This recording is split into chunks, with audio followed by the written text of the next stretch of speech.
West Milford High School's graduating class of 2015.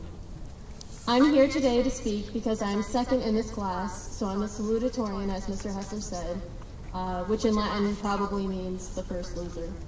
I'm okay with that, though, truly, because none of us graduating here today are losers. Just that we are here is a testament to the fact that we have won a place in this class. When I was writing this speech and thinking over all the decisions I've made over the past 4 years, I started thinking, too, about what all of us have been through in order to earn the diplomas that we will receive at the end of this evening. I asked myself, how did we get here? I realized that there are those among us right now who have, during high school, worked multiple jobs at a time, pulled all-nighters in order to get the grades they needed, those who ran marathons, those who made immense sacrifices for their families, those who fought cancer, and those who spent this year studying a whole ocean away.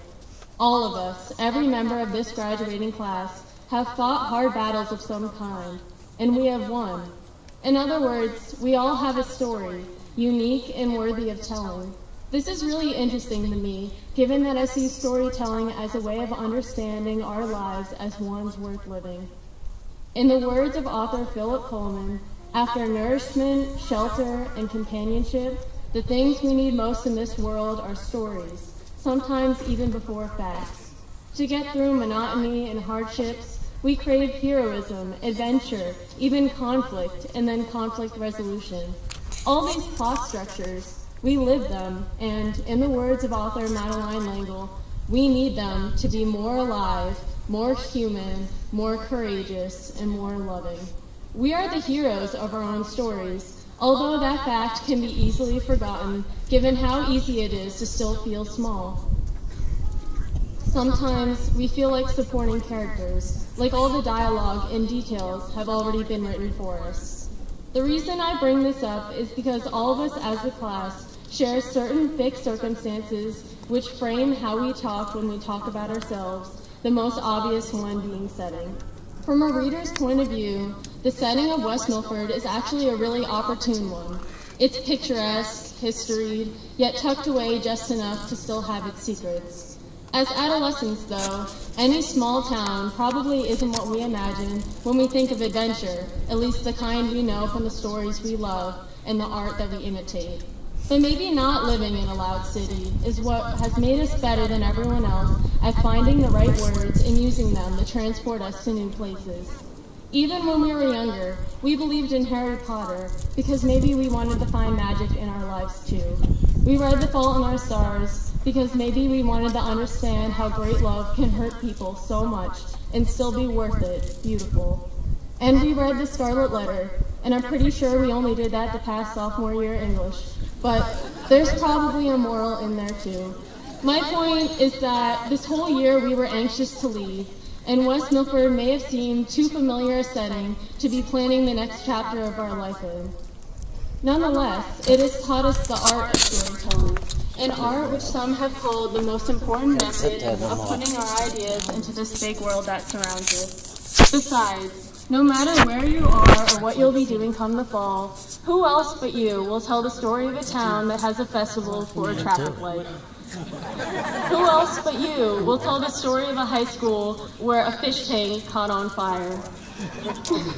One day you might meet someone who is also familiar with the sound of bagpipes on an early Monday morning, or someone who also knows what it feels like to look a black bear in the eye. But who else but you will tell the story of West Milford and all of its absurdity? In the next station you take up in life, what of this will you remember when you wake up one morning and say to yourself, how did I get here? I ask these questions mostly because I realize no one can take away the memories we have as a class unless we let them.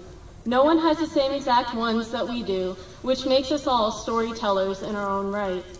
Like the authors of great American novels and the directors of classic films, however, we will never have complete control over how our narratives play out. But that doesn't mean we should relinquish the command of words and language to others, or that we should stop imagining or dreaming. The fact that we as a class are entering the nation's finest academic institutions, the world's most respected military, and society's most vital professions is evidence that all realities were crazy pipe dreams once. Perhaps those are the stories that need telling most of all. I may be talking to you as an optimist, but I see our lives in front of us as already the stuff of stories, waiting patiently, ready for telling. I am also talking to you as a peer. I am talking to you as the first loser. In all probability, I am talking to you as just a supporting character in the story of your life. So if I get to tell you anything that matters before our paths diverge, it is this. Living in a small town does not mean you have to have a small life or a small story to tell. So write your story, share it with others, and do everything you can to make it a big one. Then be it. I know it will be more beautiful than you could have ever imagined. Thank you. Congratulations again, and good luck to the class of 2015.